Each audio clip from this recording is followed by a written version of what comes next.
Thank you, Afra. Good morning. Good morning. Welcome to Session 5 of the Regional Outlook Forum 2022. And I have the honor to moderate this session, and I'm very pleased to introduce our two distinguished speakers who will update us on the major political and economic developments in Indonesia. So for the political outlook, we have Professor Dewi Fortuna Anwar, who is member of the Indonesian Academy of Science, and she is a research professor at the National Research and Innovation Agency, BRIN, and she is the chairman of the board of directors of the Habibie Center. And Ibu Dewi served as the deputy secretary to the vice presidents of the Republic of Indonesia in 2010 to 2017. And for the economic outlook, we have Dr. Raden Pardede, who is the founder and managing partner of Greco Research Institute. He is a senior advisor to the coordinating minister of economic affairs, and he is also currently the executive secretary of the National COVID-19 Committee and the National Economic Recovery Program. Dr. Raden Pardede holds a position as an independent commissioner at Bank Central Asia and Adaro Energy. So before we start the session, let me remind our audience that we will have the Q&A session after all the presentation. So if you have a question for the speakers, you can use the Q&A box to type your question. Without further ado, let me now invite Professor Dewi Fortuna Anwar to update us on the political situation in Indonesia. Thank you, Wage. Good morning to everyone and Happy New Year. I would like to ask the technical assistants from the ISEAS to share the screen for me. Thank you. So if we look at the various surveys that's been carried out towards the end of the year, the sentiments for the Jokowi government as a whole has been mostly positive. So next slide, please. Yeah. So the sentiment has been mostly positive, with high approval ratings for the president. If the survey is done in mid-2021, there are some downward sentiments, but in fact, towards the end of the year, the sentiments have been very positive. Over 70% approval rating for the president. And the approval rating is mostly because people are satisfied with the government's handling of COVID-19, with economic recovery, because Indonesian Pardede will talk to you about more about that later. That's more a better economic recovery. There's also political stability. The political polarizations that mark the last presidential elections has mostly disappeared because the president has invited a lot of his political opponents into the cabinet, and also because security is much better as well. And interestingly also, throughout the pandemic, the Indonesia's happiness index has actually increased. The World Happiness Index showed that, but also BPS, the Indonesian National Central Statistical Bureau, has also shown that since 2017, Indonesia's happiness index has also grown. I think we can discuss about this later. Next, please. But there's growing public dissatisfactions on political and law enforcement issues. The surveys shown by the SMRC, that's Saiful Mujani Research Consultant, in 2019, 14.5% were dissatisfied about politics, but this has increased to about 24.4% in 2021. While for the law enforcement in 2019, 15.1% were dissatisfied about law enforcement, and this has increased to 26.6% in September 2021. And as we remember, there were huge protests during before and after the passing of the omnibus law on employment in 2020. And there were a lot of judicial reviews on this law. And in November 2021, the Constitutional Court accepted some of the judicial reviews and ruled it to be conditionally unconstitutional, that it must be revised within 2 years due to lack of openness during the drafting process. So from the economic perspective, this is probably, creates legal uncertainty. But from the political perspective, we can say that the protests indicate dissatisfactions with the government, but at the same time, that the Constitutional Court was able to rule against the government on this also shows that there's check and balance, the independence of the judiciary remains quite assured in Indonesia. Next, please. So if you look at various discussions in the past 2 weeks, in fact, starting in 2017 already, but increasingly, we have seen that discussions about the downward trends of Indonesia's democracy that talks about Indonesia's democratic stagnation or democratic regression, or some others who are much more cynical say, this Indonesia's democracy is never really taken off. There's more illiberalism being consolidated. Freedom House Index, Democracy Index shows that Indonesia is partly free with declining scores over the years from 2017. While most of the decline has been in political rights and in civil liberties, the protection of minority rights and also the freedom of speech. The Economist Intelligence Unit also shows that Indonesia's status is as a flawed democracy, and also the scores have been going down since 2015. The 2015 during was, after the elections of Jokowi, his first year of the president, the rank, Indonesia is actually a full democracy, over 7 score. But after that, it's steady decline. Next, please. The 2024, the downward trends of Indonesia's democracy again, there's increasingly open debates by not just by NGOs, but also mainstream institutions, including my institutions, LIPI, now it's called BRIN, the open debates now about where Indonesia is going, and there are dissatisfactions about Indonesia's democratic regression and the needs for Indonesia to carry out further reforms, reformasi jilid dua, that kind of things.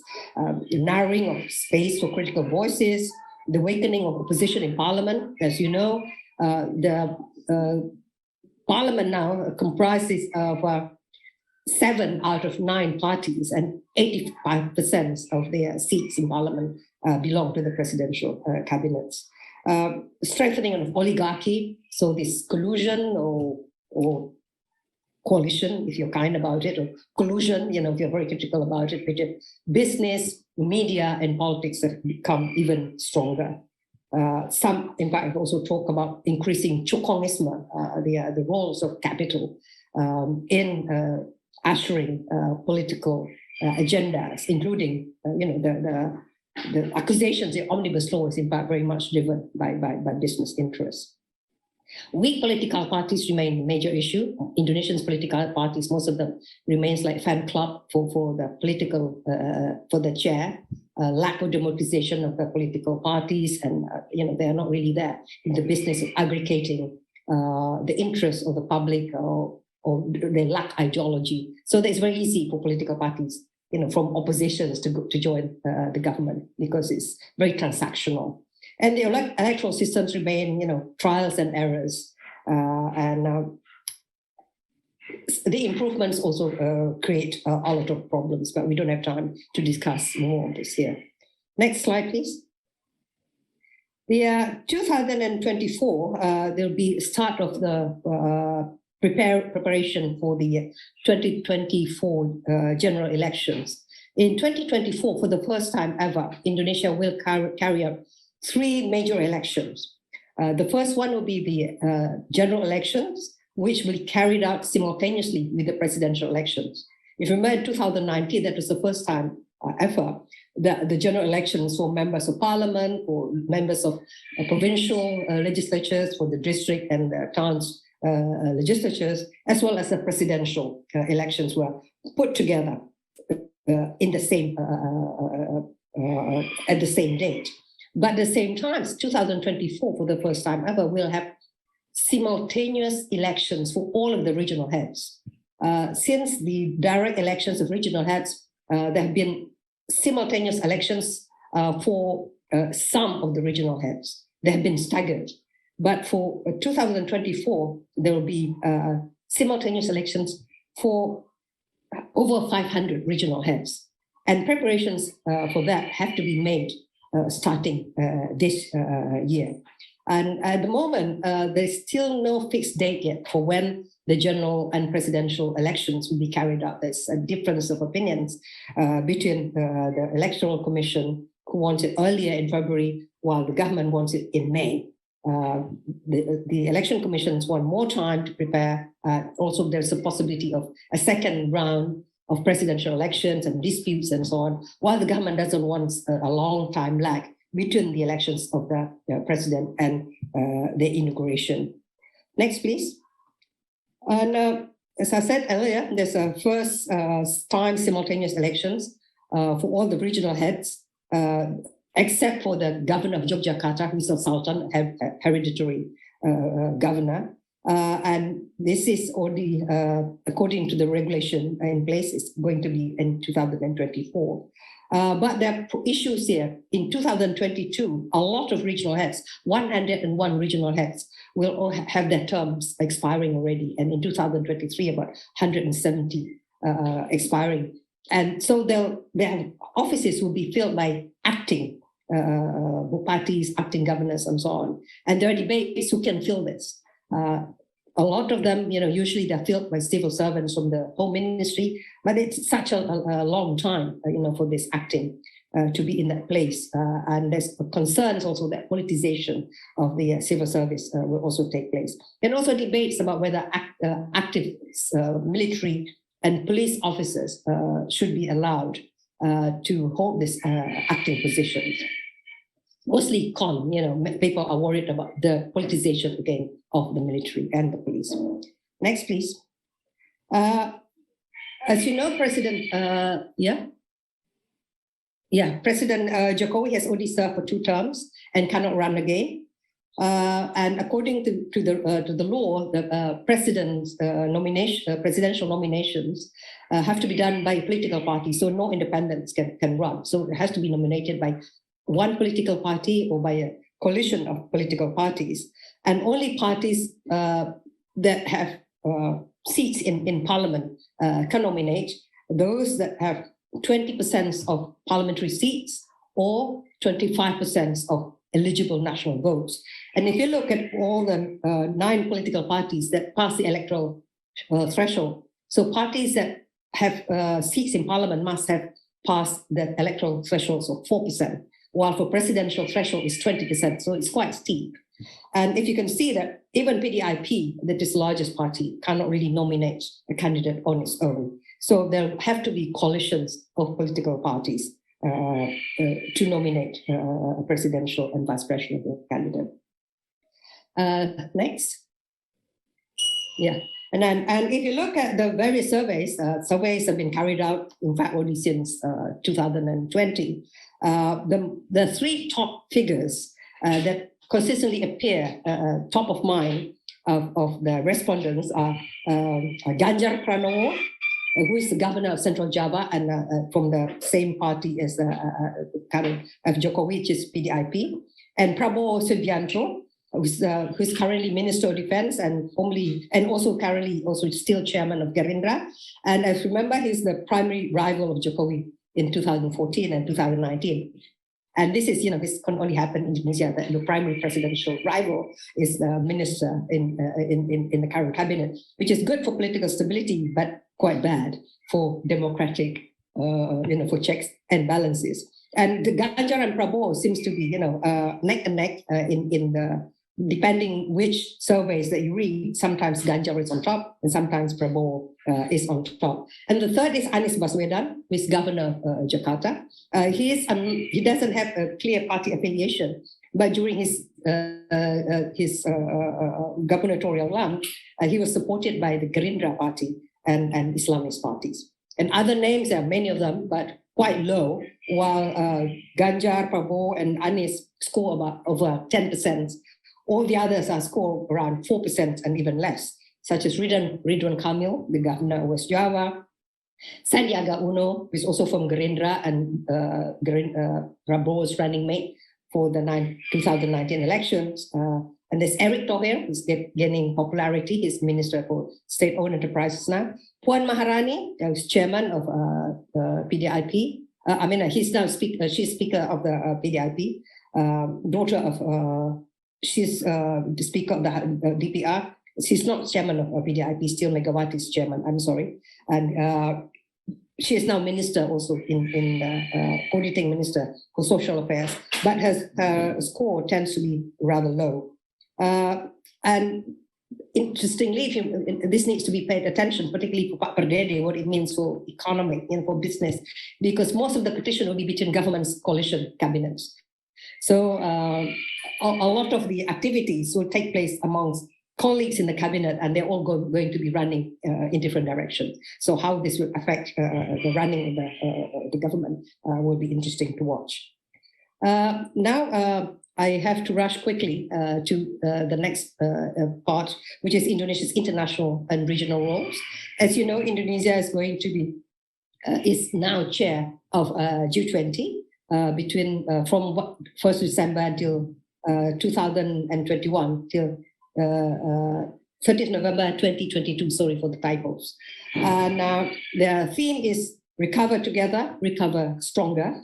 3 priorities that have been put forward by Indonesia: global health architecture, digital transformation, and sustainable energy transition. And the government has put several possible benefits for Indonesia.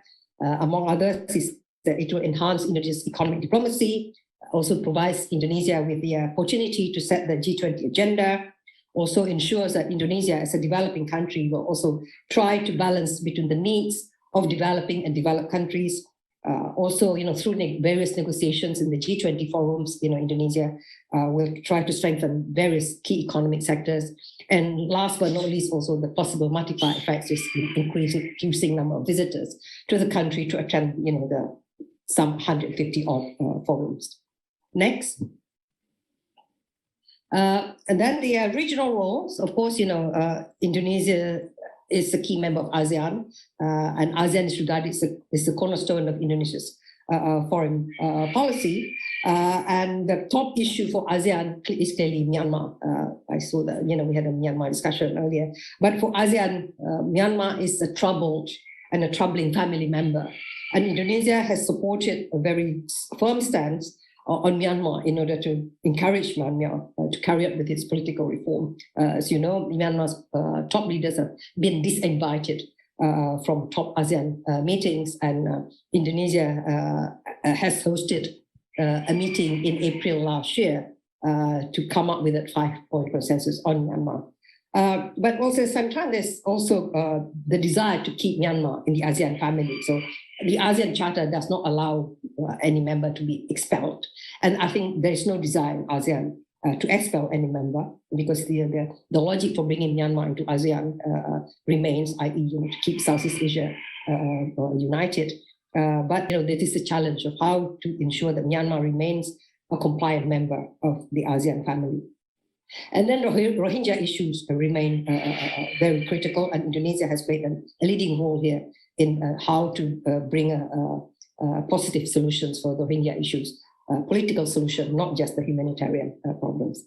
And then finalizing the regional, the code of conduct on the South China Sea is, of course, a main homework for ASEAN as a whole. And also ensuring ASEAN unity, whether it's over Myanmar or whether it's over the South China Sea issue, this is a major challenge for ASEAN. Next. Then the Indo-Pacific. So as we know, the major power rivalries is a real concern for all of us, including for ASEAN, which is in the middle of this Indo-Pacific theater, and especially the US-China rivalry. And Indonesia and ASEAN have always been very concerned about ensuring strategic autonomy for itself and also for the region as a whole in navigating this major power rivalry.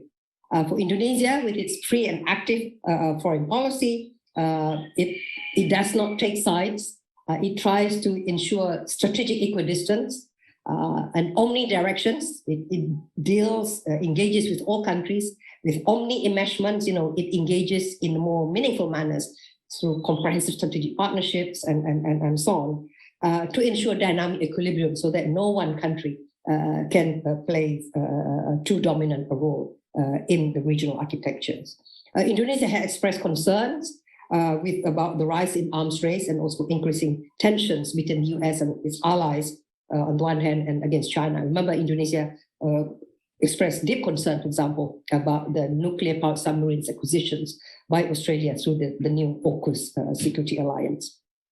You can see that Indonesia continues its pragmatic engagements with all powers, including with China. China is mostly on economic issues, but for security issues, relations has mostly been with the US. But Indonesia has also wants more US commitment on the economic side, particularly on infrastructure. And last but not least, and I'll stop here because I've gone on for too long, Indonesia has been a keen, as you know, initiator of the ASEAN Outlook on Indo-Pacific to ensure continuing ASEAN centrality and also the development of a more inclusive and open regional architecture, which is more positive sum rather than zero sum. I'm sorry I've taken too long. Thank you very much, Raden. Thank you so much, Ibu Dewi, for your very insightful thought about the economic and the political situation in Indonesia. So let me remind our audience again that if you have any question for Ibu Dewi, you can start typing your question in the Q&A box.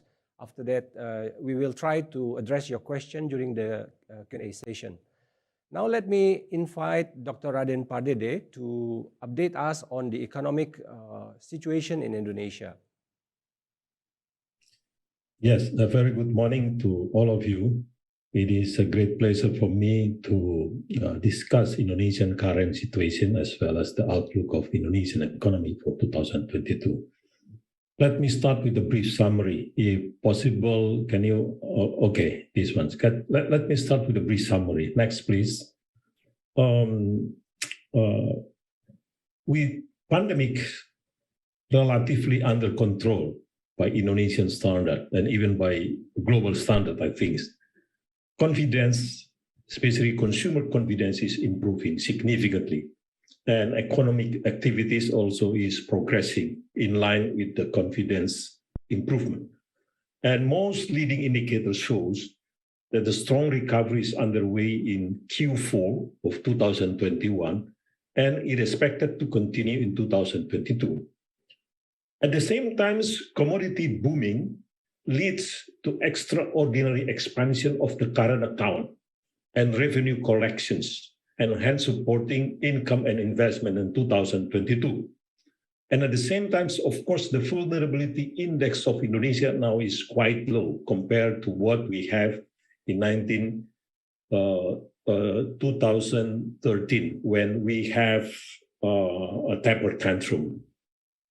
So Indonesia has a favorable economic outlook in 2022, but of course with some caveat in the medium term. Structural reform is a must now in order to make sure that high quality growth obtained sustainably.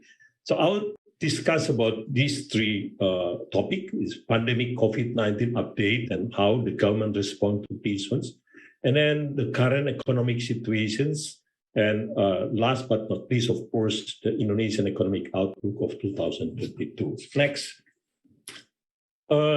So the pandemic COVID-19 update and response, as I mentioned before, so far so good.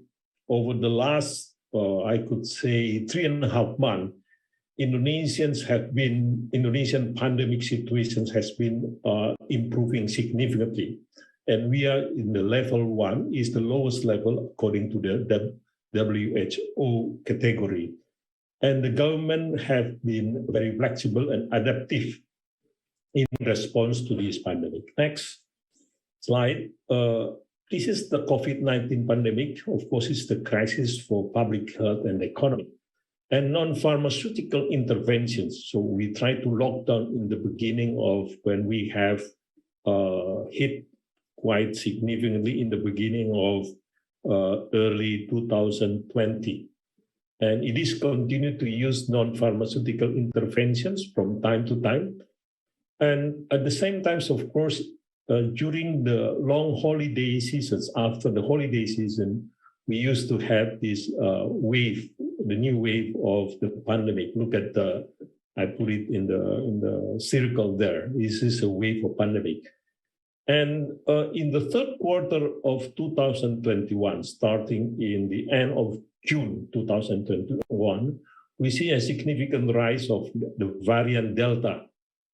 And of course, the hospitalization rate increasing, and similarly to the death rate also increasing significantly. And then we take a quite significant measure to knock down the curve. And as you see, starting in September until now, I could say Indonesians' new cases has been declined continuously. At the same time, also the death rate also declined.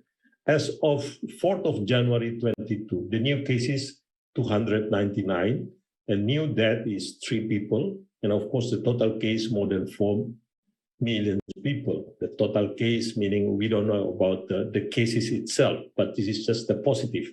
And the cases could be 3 times or 4 times that the case itself. The active cases now is around 4.6 thousand, and the death is 144,000. So it's quite significant. The fatality rate 3.4%. And look at when we have significantly the rise of the cases, then we lock down. So we have a strict non-pharmaceutical intervention, as you see in terms of the transit stations decline significantly. But now, as we can control the pandemic, look at the picture in the bottom. It's a people mobility by locations. Now is starting to increase the activities, the mobility of the people across the countries. Next. Of course, the vaccination also helping us.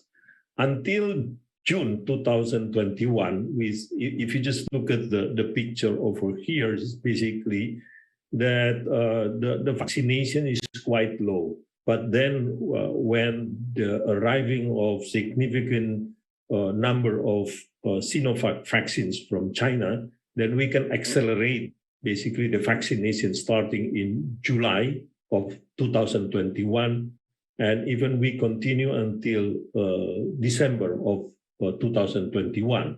So we can achieve basically 2 million jabs per day. And until now, of course, dosage 1 is almost 80%, and dosage 2, the second dose, is only 55%. And this will continue until March of this year. And at the same time, starting in January, we will have a booster. Next.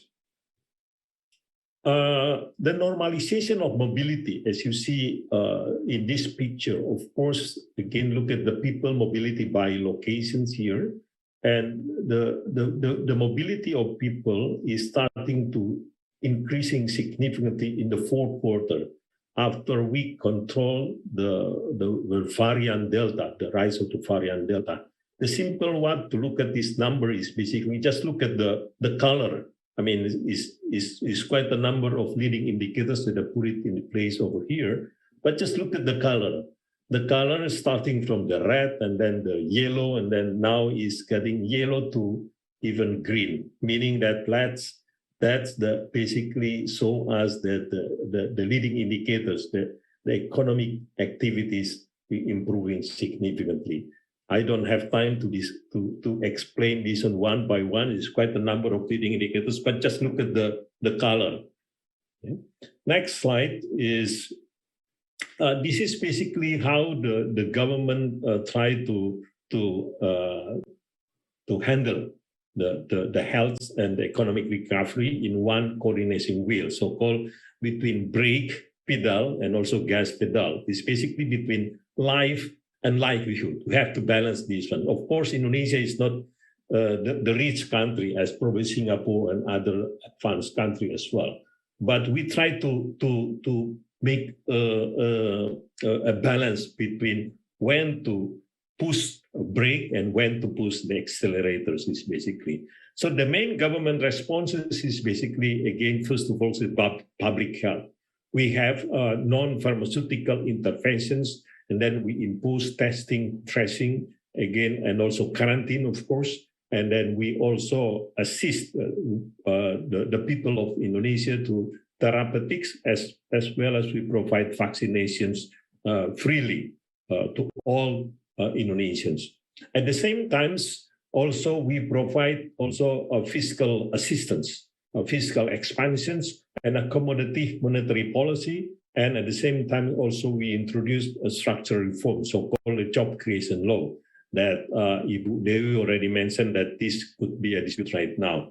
So the government in 2022, we have quite significantly fiscal assistance, which is 699 trillion rupiah. And then in 2021, even we increase again to 745 trillion rupiah, which is especially in Q3 of 2021, when Indonesia hit by the variant Delta, then even we expand significantly assistance to the people of Indonesia, especially we provide to the most vulnerable of the people of Indonesia. We provide health and freely, again, health facility and to the hospital. If you are sick because of this COVID-19, then you get a free assistance from the government. And we provide also significantly assistance to the poor people of Indonesia and also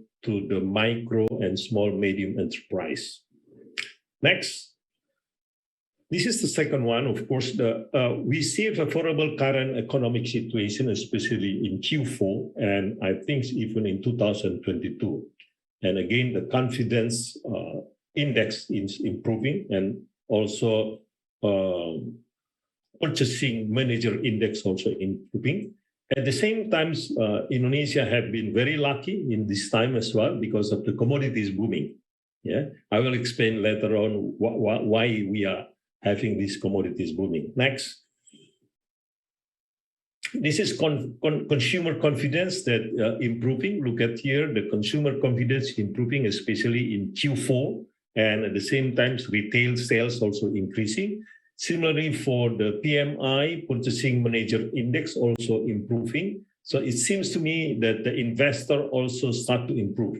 When the consumer continue to consume, of course, and then the capacity utilization is increasing, and of course, the investment start to rising as well. Next. And again, this is the leading indicators. Again, just to show you look at the change of the color toward the end of 2021, as we can control again the pandemic, and as well at the same time the fiscal expansions continue. You see some significant improvement in the whole leading indicators. Again, at the same time, our export also significantly increasing, and I think in 2021 is one of the best year in our history in terms of export performance. Next. The household consumption investment replacing the role of the government.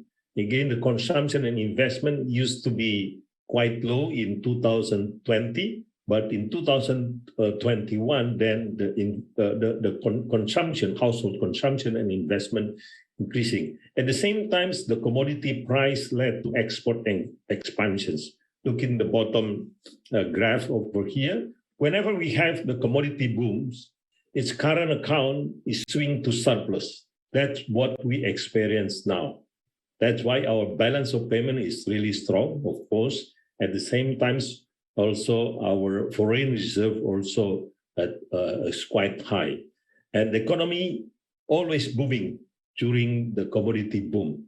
But at the same time, this is remind us, Indonesia from time to time, it will dwindling several years after. So we cannot take it for granted when we have this commodity price pooling.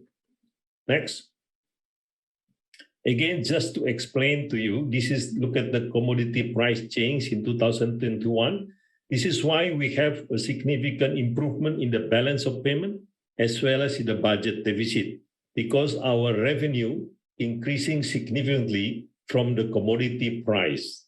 Yeah, many corporates make a significant profit after we have this commodity booming, of course.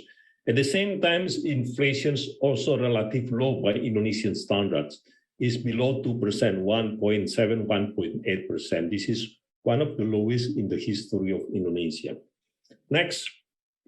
And then the economist itself in November 2021 established the vulnerability index, and Indonesia is in the low territory. If you just look at the in picture in your left hand side over there, of course, look at Indonesia, I think is quite low. Yeah, is below of many emerging markets like Argentina, Sri Lanka, Egypt, Pakistan, Brazil, Turkey, Chile, and others as well. Indonesia, of course, compared to, in terms of vulnerability, Indonesia economy is less vulnerable to American monetary policy.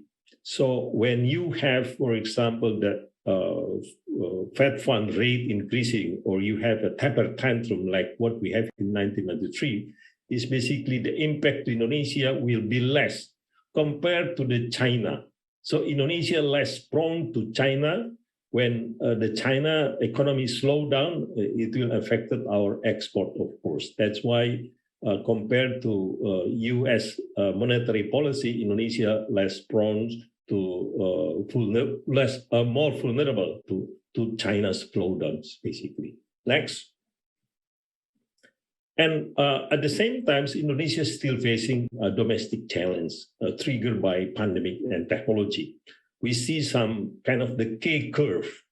The K-curve is basically uneven recovery across sectors, region, and income group.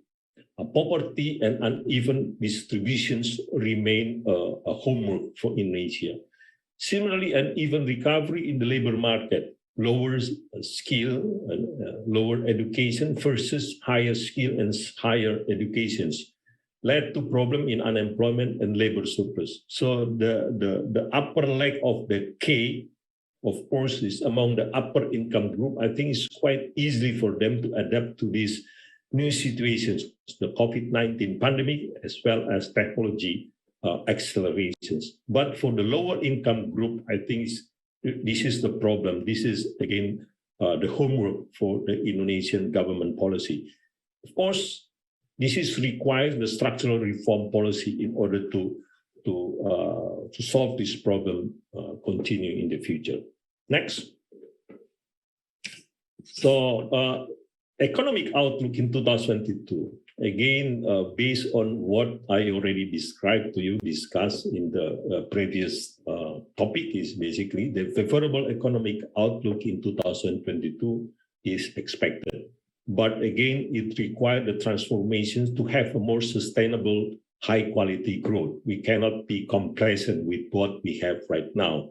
2022, certainly Indonesian economic seems to me, it seems to many, if we just look at later on from the IMF or World Bank, they have a very optimistic view on Indonesian economic 2022. But I think in the medium term, we still need to make a significant transformations to the economy. Next. Next. Again, the outlook of Indonesia economy will face several challenging external events. One, of course, the severity of Omicron variant. It seems to be less severe than expected. I mean, you can read in many academic paper and newspaper about reasons. Hopefully, that the severity of Omicron could be quite mild. At the same time, the China slowdown, I think, as I mentioned before, could be a potential reduces Indonesian commodities export if a slowdown in China is quite significant. At the same time, the Fed tapering, which is already starting in this year, of course, will be less vulnerable than what we have in 2023 and 2013. And I think the main reason, as I explained to you, because of the commodity booming, which is helping us in terms of external balance as well as in internal balance. Next. This is the economic outlook based on our projection. Of course, we expect in 2021 is 3.8%, but in 2022, 5.3%.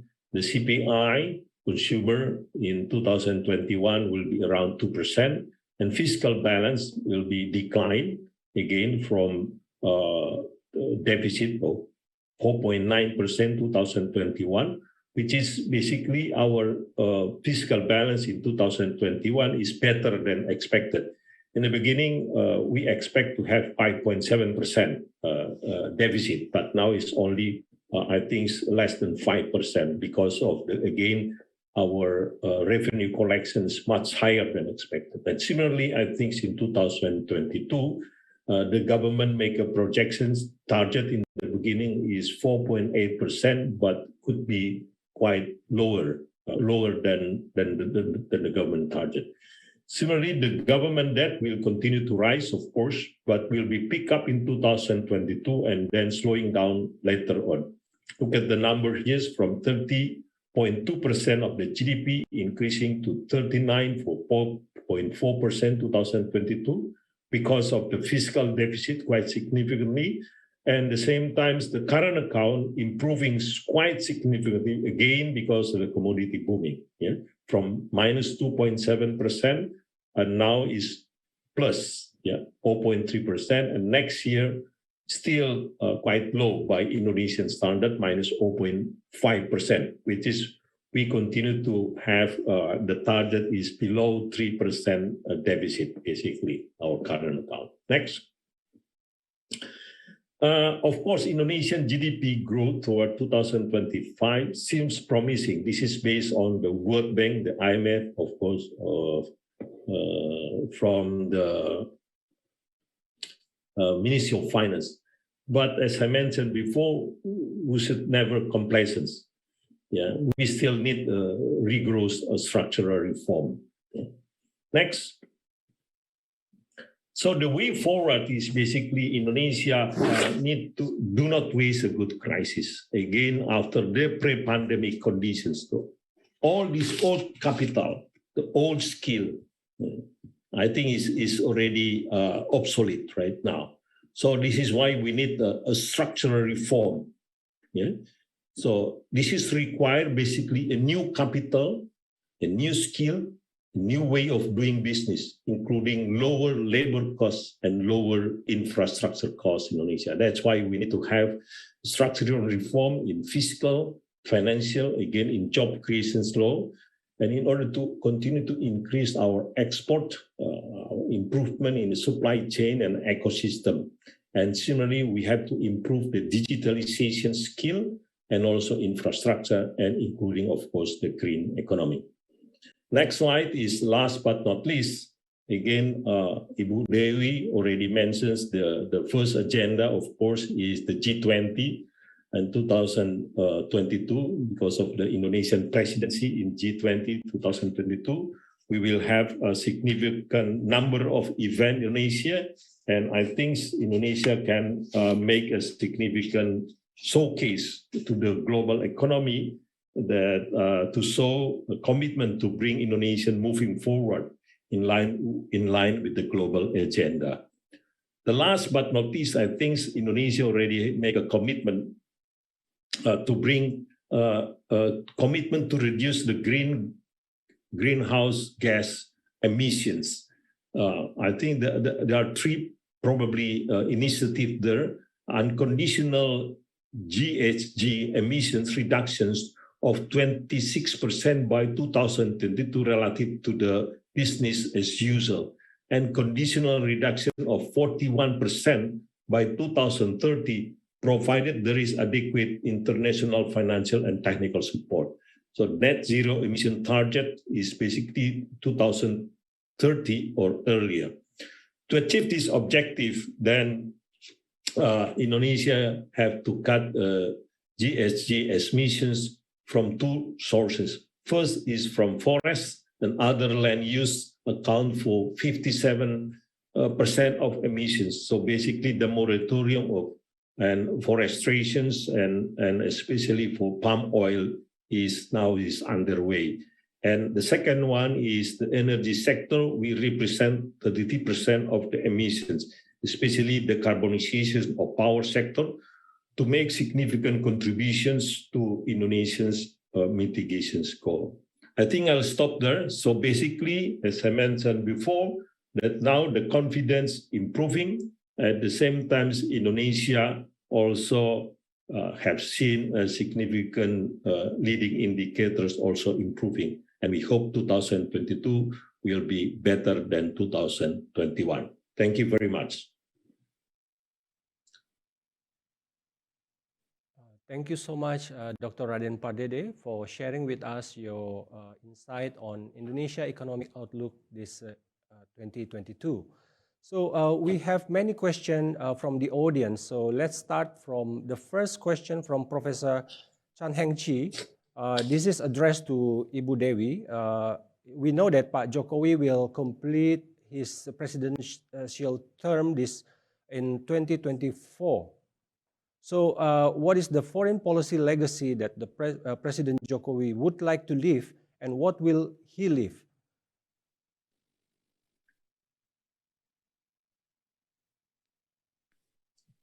Okay, that's a tough question. I think there's been a bit of an evolution of President Jokowi's foreign policy. During his first term, he was very keen to differentiate himself from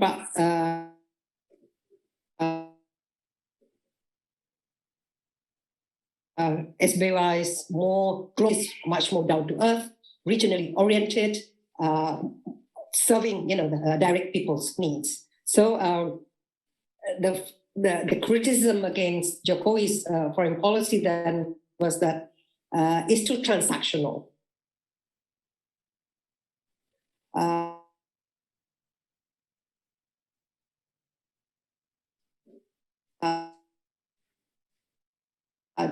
Towards the end of his first term and second outlook on Indo-Pacific, and also now. So he's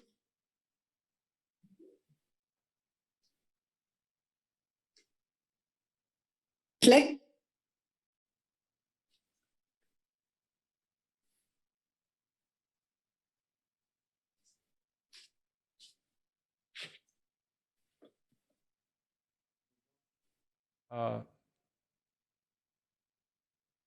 Yes, sorry, I think we lost the connection with Professor Dewi Fortuna.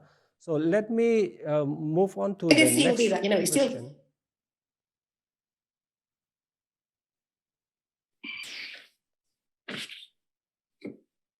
Did you lose me, Wage? Because yes, Ibu. Now we can hear you. Can you repeat your statement, Ibu? Yeah, I said, Jokowi's foreign policy is mostly characterized by his emphasis on economic diplomacy, on, people-oriented diplomacy. He tried to distinguish himself from Joko Widodo in that aspect. But increasingly, he has also given more attention to regional issues, to the, ASEAN outlook on Indo-Pacific, and promoting, this strengthening ASEAN's strategic autonomy. Yes, thank you very much, Ibu Dewi. So the next question is with regard to the Indonesia G20 presidency. This is a question from Mr. Albert Y. He asked what would be considered a success from President Jokowi perspective, and will the Jokowi's administration be more proactive in pushing to switch to a renewable energy, given we know that Indonesia relies so much on coal. So perhaps Ibu Dewi can share your view on this, and later maybe Pak Raden can also chip into this question. I think this is more Pak Raden's area, so I consider Pak Raden. Okay, thank you. Again, related to the G20, especially related to the environmental issue here, of course, it's not easy, especially for Indonesia. Usually in the beginning of development, we spend a lot of energy, and we see increasing in carbon intensive use usually in the beginning of development. I mean, this is a typical one. I mean, any country do the same recipe in the beginning of the. But of course, you cannot compare, for example, developed countries with the emerging market right now. But at the same time, of course, the government take responsibility. That Indonesia need to take responsibility to reduce the greenhouse gas emissions. So again, as I mentioned before, in the beginning, I think we may see some economic set jobs in the early pacing of these transitions. So when we have a transition toward, again, the green economy, we may face some problem in terms of job creations here. But of course, in longer term, we may benefit from these ones. And at the same time, the government need to have, I think, a comprehensive package reform, both in investment, of course, in order to meet these climate ambitions. Again, Indonesia would like to honor its commitment, but at the same time, as the president mentioned, I think during when he accepted the presidency in Italy, he mentioned about there is also a responsibility of advanced country that promised at the time also to help us in terms of financial and technical support. Yeah, thank you very much, Pak Raden. So the next question is about the still about foreign policy. I think this is the area of Ibu Dewi from the question from Adelina Kamal. She's asking Ibu Dewi, what will likely be the priorities of Indonesia as chair of ASEAN next year? ASEAN has a lot of homework. The first priority is clearly, Myanmar. We cannot really go forward. Luckily, ASEAN has taken a firm stance of not allowing Myanmar to hold ASEAN hostage. In the past, problems in Myanmar actually caused ASEAN to stop meeting our dialogue partners. For a number of times, for example, the ASEAN-Europe meeting could not take place because the European countries would not accept participation of Myanmar, and ASEAN said, if Myanmar is not in, we are not in either. But now this is a much more sensible approach that allowing Myanmar to look after its problems first, and ASEAN will, of course, continue to assist Myanmar in this. Now, the second question is about, the crisis in Myanmar against task ASEAN about what to do about strengthening the ASEAN mechanism. Because there is the review, the ASEAN Charter is something that I think that needs to be done, and really to ensure that when members are non-compliant to the ASEAN Charter, there are mechanisms for ASEAN to take steps, for example, and I think that needs to be addressed. So I think we really need to address. Thirdly, on the geostrategic issues, the questions about ASEAN's relevance. We talk about ASEAN centrality, but can we really deliver on that centrality? How to strengthen the business models of ASEAN? This depends on ASEAN unity and the ability of ASEAN to come up with new ideas as well as to deliver. And for Indonesia in particular, which initiated the ASEAN Outlook on Indo-Pacific, at the moment, this is still at the declaration point. How do you actually feel that, this cooperation on maritime issues, on connectivity, on economic issues, on SDGs, for example, what kind of cooperation could take place between the various sub-regional organizations and really whether the existing mechanisms are really able to deliver, and how will they actually connect with each other. Yeah, thank you so much, Ibu Dewi. We have many questions coming in. So let me combine some questions together for Pak Raden. The first one related to the omnibus law. I think this is from Mr. Richard Borsak. Can Parliament quickly repair the omnibus law, which the Constitutional Court had said was conditionally unconstitutional, and that decision has increased business uncertainty for investors? So perhaps Pak Raden can explain whether this omnibus law can still be implemented. And also, maybe another question that Pak Raden can answer is about the plan to relocate the capital, whether this will happen in 2022. Yeah. Okay, the first question is related to the omnibus law.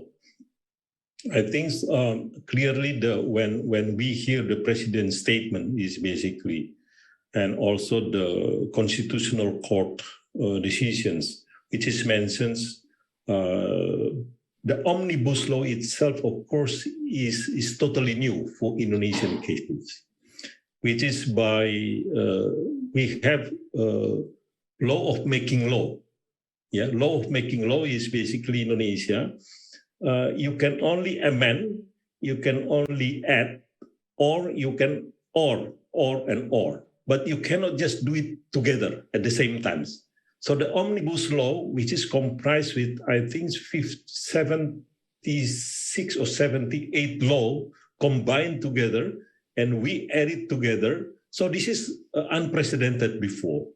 So of course, it is, again, we honor, and the president honor the constitutional law decisions. This is why within 2 years, we'd like to put these ones together.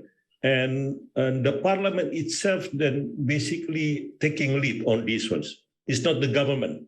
So because basically it is not only the problem of the executive side of the government, but also I think the legislative, which is the parliament itself not have any experience to do these ones.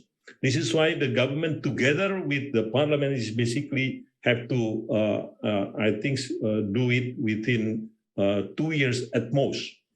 At the same time, the parliament itself already proposed that basically this will be the priority for the parliament. Starting in January, we will discuss about tuitions. And at the same time, the president himself make the target that within 1 year, we need to have this omnibus law again in place. But at the same time, if you just hear again the constitutional law decisions, that all the law and implemented regulations that is already approving still in line. You can still use it. Is basically if you want to invest in Indonesia, then the current job creation law still implemented. Still implementing. You can invest in Indonesia. You can also do business in Indonesia, and the current job creation law still working right now. But of course, if again we cannot make some change within 2 years, and the Constitutional Court is dissatisfied, then that's become a source of uncertainty in the future, of course. So it is up to the parliament now to make some significant change or probably some change in this omnibus law. Related to the relocation of the capital, this is a quite ambitious jobs for Indonesia. Of course, I mean, within 2 years, how do you, relocate the capital? I mean, we already see the experience of Myanmar, of course. I mean, even now, the capital city of Myanmar still not yet function well. I mean, but again, this is just as a starting point, probably. The president this is one of probably his legacy, because he already promised to the parliament that he'd like to relocate the capital from Java to Kalimantan. And so we're starting, but I think, it might not complete it, of course, as a starting, probably. We may build the palace there, or so-called the istana for the president, but that's about it. I mean, it is up to the next president again to make sure that Indonesia can be relocated totally from Jakarta to Kalimantan. And it is not easy to move all these ministries, and of course their family as well. To Kalimantan is not going to be easy. Even 5 years, 10 years probably takes time to move the capital to do. Yes, thank you so much, Pak Raden. Now we are running out of time. Let me take one last question from Ambassador Zainul Abidin Rashid. This is for Ibu Dewi. Can you share your view? How do you see religion, particularly political Islamic forces, at play, affecting the way forward, both in terms of rallying the people together in challenging times and in political party affiliation? Well, religion in Indonesia plays a very important role in politics, but it goes up and down. If we can see, learning from the experience of 2017 Jakarta gubernatorial elections and 2019 presidential elections, it depends very much actually on the political parties and political leaders mobilizing them. Because in terms of ideologies, they can go to all sides. So they are as transactional as non-religious parties. So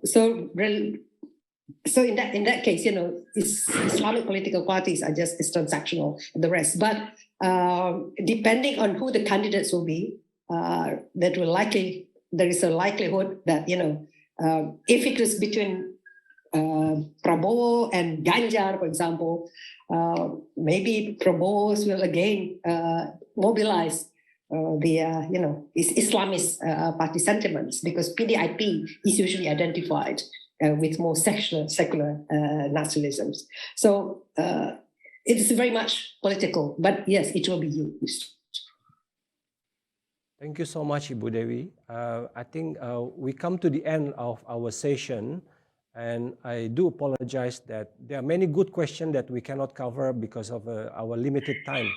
But I think we have learned a lot from the presentation of both Ibu Dewi and Pak Raden.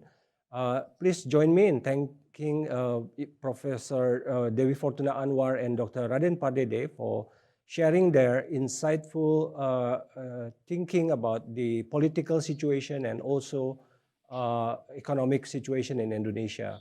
And thank you to all participants for joining the session. I will now return the screen to our MC.